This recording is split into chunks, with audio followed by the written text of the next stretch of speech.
প্রিয় বন্ধুরা, নবীজির ভবিষ্যৎবাণী সত্য হতে চলেছে। ইরান ও আরবের শেষ পরিণতির বিষয়ে এক ভয়ঙ্কর ভবিষ্যৎবাণী প্রকাশ পেতে চলেছে। ইরান ও ইসরায়েলের মধ্যে চলা সংঘাতের ভেতরে আছে এক গোপন রহস্য। এই সংঘাতের গভীরে আছে একটি গোপন নকশা, একটি বিশ্বাস এবং একটি চূড়ান্ত লক্ষ্য, যা মধ্যপ্রাচ্যের ভবিষ্যৎ সম্পূর্ণ বদলে দিতে পারে। আপাতদৃষ্টিতে আমাদের কাছে মনে হতে পারে এটি কেবল একটি সাধারণ যুদ্ধ, কিন্তু না, এর পেছনে আছে একটি নির্দেশনা। সেটি কিসের নির্দেশনা, যা জানলে আপনার ধারণা পুরো বদলে যাবে। মধ্যপ্রাচ্য কয়েক ঘন্টার মধ্যে জ্বলে উঠতে যাচ্ছে। পুরো অঞ্চলটি একটি উন্মুক্ত যুদ্ধক্ষেত্রে পরিণত হয়েছে যখন আমেরিকা এবং ইসরায়েলি সত্তা ইরানের ওপর ব্যাপক সামরিক হামলা শুরু করেছে। অত্যন্ত নিখুঁতভাবে এই হামলা চালানো হয়েছে এবং ওয়াশিংটনে এর নাম দেওয়া হয়েছে অপারেশন এপিক ফিউরি। দিনের আলোতে এই হামলা শুরু হয়। সময়টি এমনভাবে হিসাব করা হয়েছিল যাতে ইরানে সর্বোচ্চ আতঙ্ক সৃষ্টি করা যায়। অত্যন্ত আধুনিক মডেলের বিমানগুলো ইরানের আকাশসীমা ভেদ করেছে এবং মার্কিন নৌবাহিনী এই অভিযানে অংশ নিয়েছে। অত্যন্ত নিখুঁত মিসাইলগুলো তেহরানের ভেতরে ও বাইরের ডজন ডজন সামরিক লক্ষ্যবস্তুতে আঘাত হেনেছে।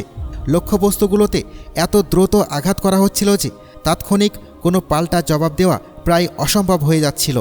হামলার প্রথম কয়েক ঘন্টা পার হতেই অত্যন্ত ভয়ঙ্কর খবর আসতে শুরু করে। রিপোর্টগুলোতে ইরানের গুরুত্বপূর্ণ রাজনৈতিক ও সামরিক নেতাদের গুপ্তহত্যার কথা বলা হচ্ছিল, যাদের মধ্যে সবচেয়ে গুরুত্বপূর্ণ ছিলেন বর্তমান ইরানের সর্বোচ্চ নেতা আয়াতুল্লাহ আলী খামেনি।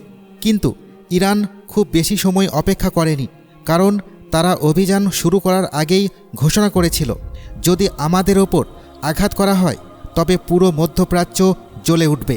আর জবাবটি আসলে কেউ যতটা কল্পনা করেছিল তার চেয়েও দ্রুত এবং হিংস্র ছিল। ইরানি মিসাইলগুলো শুরুতে তেল আবিব ও হাইফার দিকে ব্যাপক হারে ছোড়া হয়, কিন্তু এটি ছিল কেবল শুরু। খুব অল্প সময়ের মধ্যে এই হামলা ভয়াবহভাবে ছড়িয়ে পড়ে। ইরান প্রায় পুরো অঞ্চলের লক্ষ্যবস্তুগুলোতে আঘাত হানতে শুরু করে। কাতারে অবস্থিত আমেরিকার আল উদেদ ঘাঁটিতে বিলিয়ন ডলার মূল্যের র্যাডার সিস্টেম ধ্বংস করা হয়। ইরানের ব্যাপক হামলা বাহরাইন পর্যন্ত পৌঁছে যায়।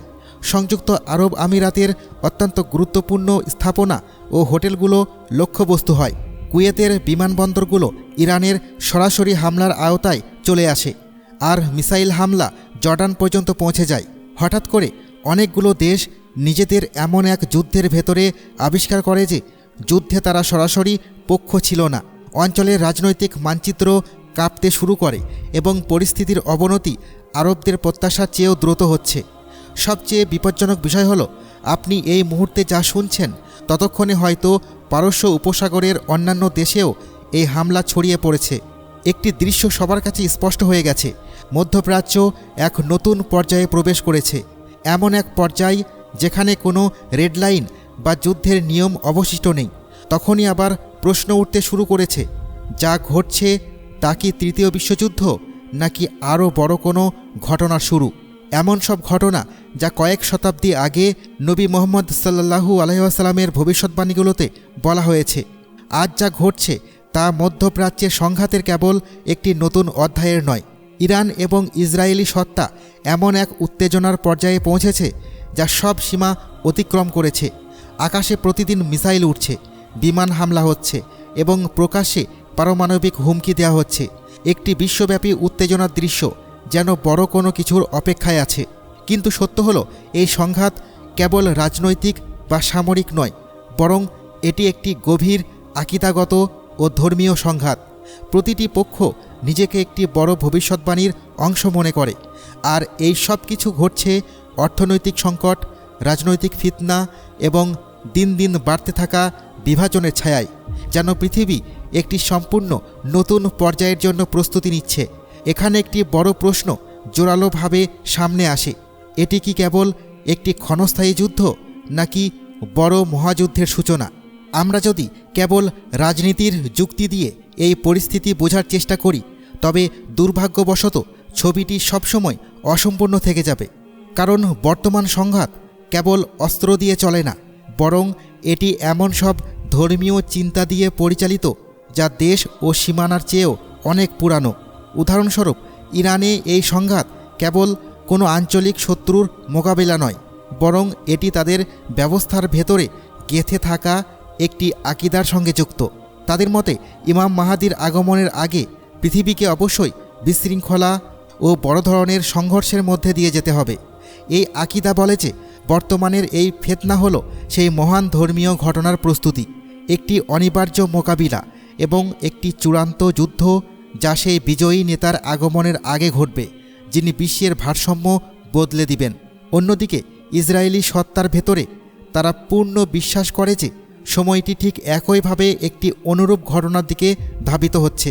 তবে পার্থক্য হলো এখানে ইমাম মাহাদির আগমন নয়, বরং তাদের মতে মসিহ বা উদ্ধারকর্তার আগমন ঘটবে, যার আগমন তাদের দাবিকৃত ইহকাল পুনর্নির্মাণের সাথে এবং পবিত্র ভূমি ও পুরো মধ্যপ্রাচ্যের উপর পূর্ণ নিয়ন্ত্রণ প্রতিষ্ঠার সাথে যুক্ত।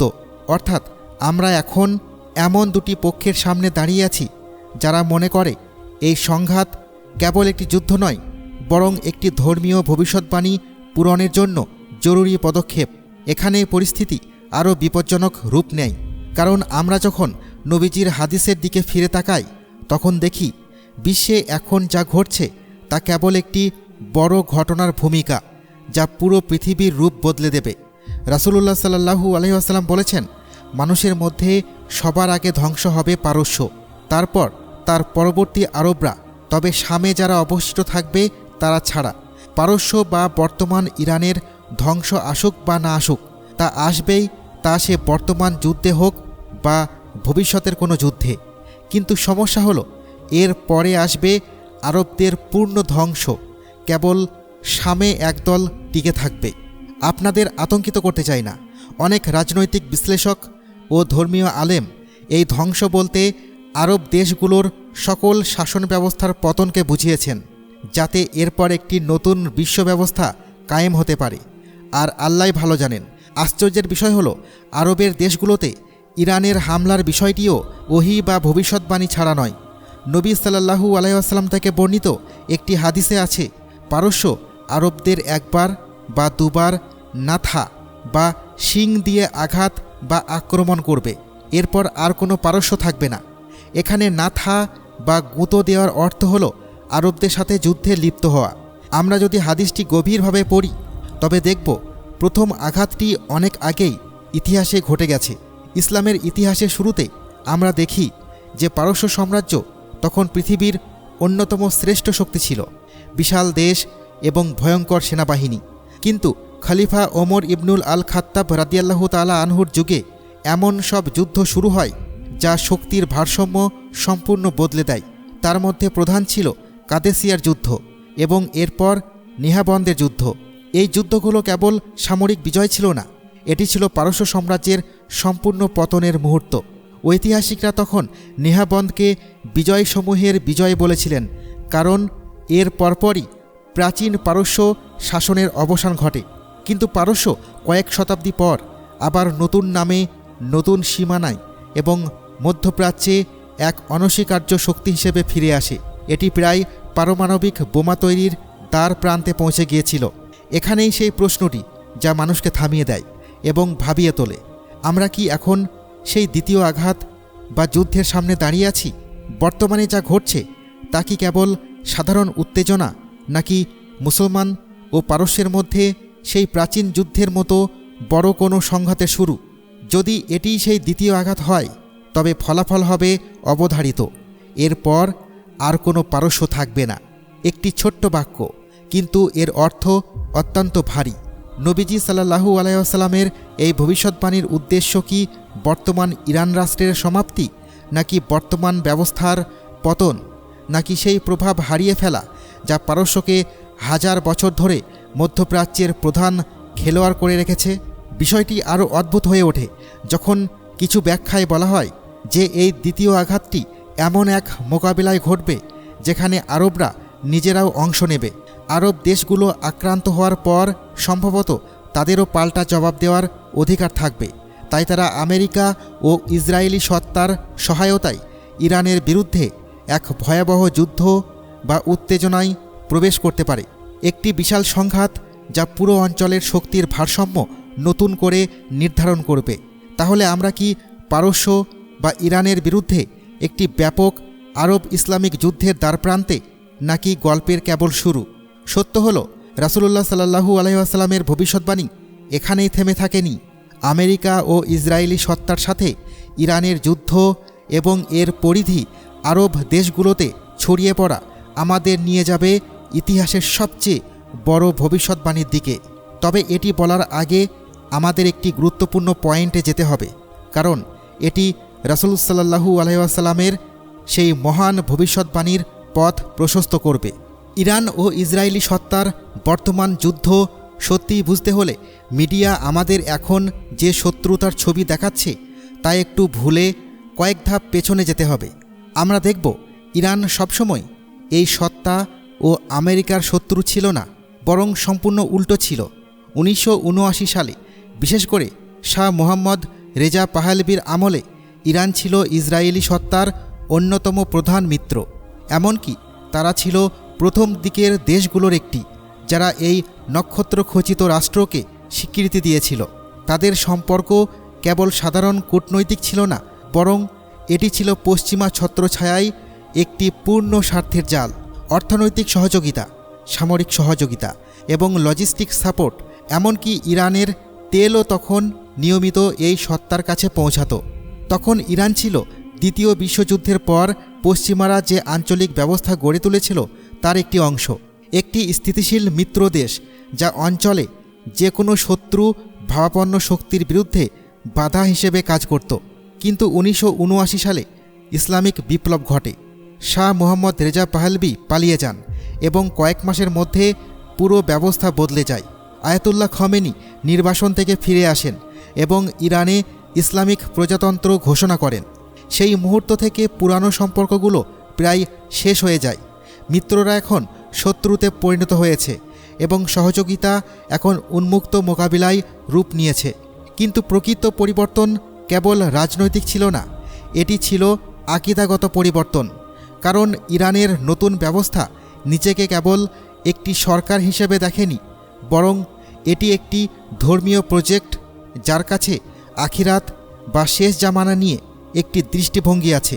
ইরান যে দ্বাদশ ইমামি আকীদা পোষণ করে তার ভিত্তি হল শেষ জামানায় ইমাম মাহাদির আগমনের ওপর বিশ্বাস। তাদের আকীদা অনুযায়ী এই ইমাম হলেন মুহাম্মদ বিন হাসান আল আসকারি, যিনি এমন সময়ে আসবেন তখন পৃথিবী জুলুম ও বিশৃঙ্খলায় ভরে যাবে এবং তিনি পুনরায় ন্যায় বিচার কায়েম করবেন। এখানে কেবল ধর্মীয় ধারণাটি গুরুত্বপূর্ণ নয়, বরং এর রাজনৈতিক প্রয়োগ ও বুঝ গুরুত্বপূর্ণ। কারণ ইরানি বক্তব্যে মাঝে মাঝে বড় সংঘাতগুলোকে একটি প্রস্তুতিমূলক পর্যায় হিসেবে উপস্থাপন করা হয়, যেন ইমাম মাহাদির আগমনের আগে পৃথিবীকে অবশ্যই বিশৃঙ্খলা ও অরাজকতার মধ্য দিয়ে যেতে হবে। অর্থাৎ আপনি বলতে পারেন যে তাদের ধারণায় বিশৃঙ্খলা কেবল বিপদ নয়, বরং এটি মুহাম্মদ বিন হাসান আল আসকারির আগমনের পথ প্রশস্ত করার একটি অংশ। অন্যদিকে ছবিটিও কোনো অংশে কম অদ্ভুত নয়। ইসরায়েলি সত্তার ভেতরে, বিশেষ করে বেনিয়ামিন নেতানিয়াহুর সরকারের আমলে, তারা ধর্ম ও ভবিষ্যদ্বাণীগুলোকে প্রথম প্রাধান্য দিচ্ছে। তারা তাদের মাসি বা উদ্ধারকর্তার আগমনের ওপর পূর্ণ বিশ্বাস রাখে, যেই ব্যক্তিত্বের আগমনের আগে তারা বিশ্বাস অনুযায়ী আল আকসা মসজিদের জায়গায় তৃতীয় হাইকাল বা থার্ড টেম্পল পুনর্নির্মাণ করতে হবে এবং অবশ্যই পবিত্র ভূমির ওপর পূর্ণ নিয়ন্ত্রণ থাকতে হবে। কেবল তাই নয়, তাদের নীল থেকে ফুরাত পর্যন্ত গ্রেটার ইসরায়েল প্রজেক্ট কায়েম করতে হবে। আর তারা এখন যা করছে তাতে এটি মোটেও আশ্চর্যের নয়, কারণ তারা বর্তমানে এই অঞ্চলে উত্তেজনা, সংঘাত ও যুদ্ধ সৃষ্টির চেষ্টা করছে, যাতে তাদের সেই মসির আগমন ত্বরান্বিত হয়। তার যুগে তারা তাদের জীবনের শ্রেষ্ঠ সময় কাটাবে। আর তাদের সেই মসি আসলে আমাদের আকীদায় হলো মসিহ আদ-দাজ্জাল। আল্লাহ আমাদের এবং আপনাদের তার ফিতনার অনিষ্ট থেকে রক্ষা করুন। এখান থেকেই আমরা মাটিতে বাস্তব পদক্ষেপগুলো দেখতে পাচ্ছি। ইসরায়েলি সত্তার পক্ষ থেকে দ্রুত বসতি স্থাপন, আল আকসা মসজিদের চারপাশে প্রতিদিন খনন কাজ, ধর্মীয় বক্তব্য ধীরে ধীরে প্রকৃত রাজনৈতিক সিদ্ধান্তে রূপান্তরিত হচ্ছে। অর্থাৎ আপনি বলতে পারেন যে এই সংঘাত নিছক ধর্মীয়, আর এটিই সবচেয়ে বিপজ্জনক সংঘাত, কারণ যে যুদ্ধ করছে সে যখন বিশ্বাস করে যে এটি একটি ঐশী ফয়সালা বাস্তবায়ন করছে, তখন তার পক্ষে পিছু হটা খুব কঠিন। এখান থেকে ছবিটি ইরান এবং ইসরায়েলি সত্তা চেয়েও অনেক বেশি বিস্তৃত হতে শুরু করে। আর এখান থেকেই ফিতনা ও মহাযুদ্ধের আগের রাসূলের অন্যতম শ্রেষ্ঠ ভবিষ্যৎবাণী প্রকাশিত হয়, যেখানে তিনি বলেছেন, তোমরা রোমানদের সাথে একটি নিরাপদ সন্ধি করবে, অতঃপর তোমরা এবং তারা মিলে তোমাদের পেছনের এক শত্রুর বিরুদ্ধে যুদ্ধ করবে।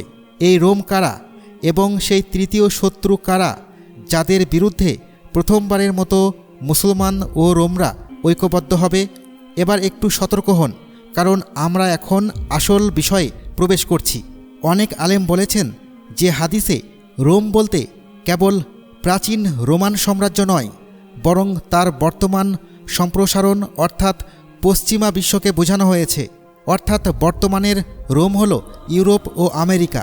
আমরা যদি বর্তমান বাস্তবতার দিকে তাকাই, তবে দেখব যে অধিকাংশ আরব দেশের সাথে পশ্চিমা বিশ্বের ইতিমধ্যেই ব্যাপক সামরিক ও অর্থনৈতিক জোট রয়েছে। এমনকি বিষয়টি ইসরায়েলি সত্তার সাথে প্রকাশ্য স্বাভাবিক সম্পর্ক পর্যন্ত পৌঁছেছে। এই দৃশ্যটি রাসূলুল্লাহ সাল্লাল্লাহু আলাইহি ওয়াসাল্লামের হাদিসকে ধীরে ধীরে আমাদের সামনে সত্য প্রমাণিত করছে। তোমরা রোমানদের সাথে একটি নিরাপদ সন্ধি করবে। আর বর্তমানে রোমের সাথে সত্যিই একটি অস্থায়ী জোট রয়েছে। এর পর্দার আড়ালে একজন সম্ভাব্য শত্রু তৈরি হচ্ছে, যাকে অনেকে রাজনৈতিক বিশ্লেষক মনে করেন ইরান, অথবা অন্তত ইরান ও তার মিত্র দেশ যেমন চীন বা রাশিয়া। এভাবেই দৃশ্যপটের রূপরেখা স্পষ্ট হতে শুরু করেছে। মধ্যপ্রাচ্যে সংঘাত বাড়ার সাথে সাথে ভবিষ্যতে একটি বিশ্বযুদ্ধ ঘটার সম্ভাবনা উড়িয়ে দেওয়া যায় না। এমন এক যুদ্ধ যেখানে মুসলমানরা রোমানদের মিত্র হয়ে এক তৃতীয় শত্রুর বিরুদ্ধে লড়বে, যারা সম্ভবত ইরান। এরপর যা ঘটবে তা নিয়ে আমরা আগের ভিডিওতে আলোচনা করেছি। আরবরা এবং রোমানরা সত্যি সেই তৃতীয় শক্তির বিরুদ্ধে বিজয়ী হবে, কিন্তু এই বিজয় আসবে এক ভয়াবহ যুদ্ধের পর। এমন এক যুদ্ধ যা বর্তমান সভ্যতাকে তার প্রযুক্তি, মোবাইল, স্যাটেলাইট এবং বিদ্যুৎসহ সব কিছুর বিনাশ করে দেবে। এমন এক যুদ্ধ যার পর পৃথিবী আবার শূন্য বিন্দুতে এবং আদি যুগে ফিরে যাবে। সেই যুদ্ধে জয়ের পর মুসলমান ও রোমানদের মধ্যে যা ঘটবে তা আপনারা অনেকেই জানেন। রোমানরা সহ্য করতে পারবে না যে এই বিজয়ের কৃতিত্ব মুসলমানদের সাথে ভাগ করে নিতে হবে। তখন খ্রিস্টানদের মধ্য থেকে একজন বিজয়ের দম্ভে ক্রুশ উঁচিয়ে ধরবে এবং বলবে, ক্রুশ বিজয়ী হয়েছে। এই কথাটি একজন মুসলমানের হৃদয়ে রাগের আগুন জ্বালিয়ে দেবে, কারণ সে কেবল আল্লাহর সন্তুষ্টির জন্য যুদ্ধ করেছিল, ক্রুশ বা কোনো রাজনৈতিক জোটের জন্য নয়। তখন ইমানি চেতনা তাকে বাধ্য করবে উঠে দাঁড়িয়ে নিজের হাতে ক্রুশটি ভেঙে ফেলতে। আর এখান থেকেই প্রথম স্ফুলিঙ্গ শুরু হবে। ক্রুশ ভাঙার খবর তৎকালীন রোম সম্রাটের কাছে পৌঁছাবে এবং সে প্রচণ্ড ক্রোধান্বিত হবে। সে মনে করবে মুসলমানরা তার সাথে চুক্তি ভঙ্গ করেছে, যদিও বিশ্বাসঘাতকতা আগে খ্রিস্টানরাই শুরু করেছিল। তখন সে আনুষ্ঠানিকভাবে যুদ্ধবিরতি বাতিলের ঘোষণা দেবে। সে সব জায়গা থেকে তার সেনাবাহিনী সংগ্রহ করতে শুরু করবে এবং মুসলমানদের বিরুদ্ধে সর্বাত্মক যুদ্ধ ঘোষণা করবে। আর এখান থেকেই শুরু হবে মালহামা আল কুবরা বা মহাযুদ্ধ, মানব ইতিহাসের সবচেয়ে ভয়ঙ্কর ও নৃশংস যুদ্ধ। এই যুদ্ধে মুসলমানদের অনেক বড় বড় ক্ষয়ক্ষতি হওয়া সত্ত্বেও শেষ পর্যন্ত বিজয়ী ইনশাআল্লাহ মুসলমানদেরই হবে। এরপর কিয়ামতের বড় বড় আলামতগুলো একের পর এক আসতে শুরু করবে, যার মধ্যে প্রথমটি হলো দাজ্জাল ও তাদের অনুসারীদের বের হওয়া, যাদেরকে ঈসা আলাইহিসসালামের নেতৃত্বে মুসলমানরা পরাজিত করবে। এরপর অন্যান্য আলামতগুলো আসবে, যেমন সেই বায়ু যা মুমিনদের জান কবজ করবে, জমিনে দাব্বাতুল আর্দ বের হবে এবং অন্যান্য আলামত যতক্ষণ না কিয়ামত কায়েম হয়। প্রিয় বন্ধুরা, আপনার এই বিষয়ে কি মতামত তা অবশ্যই আমাদের কমেন্ট করতে ভুলবেন না।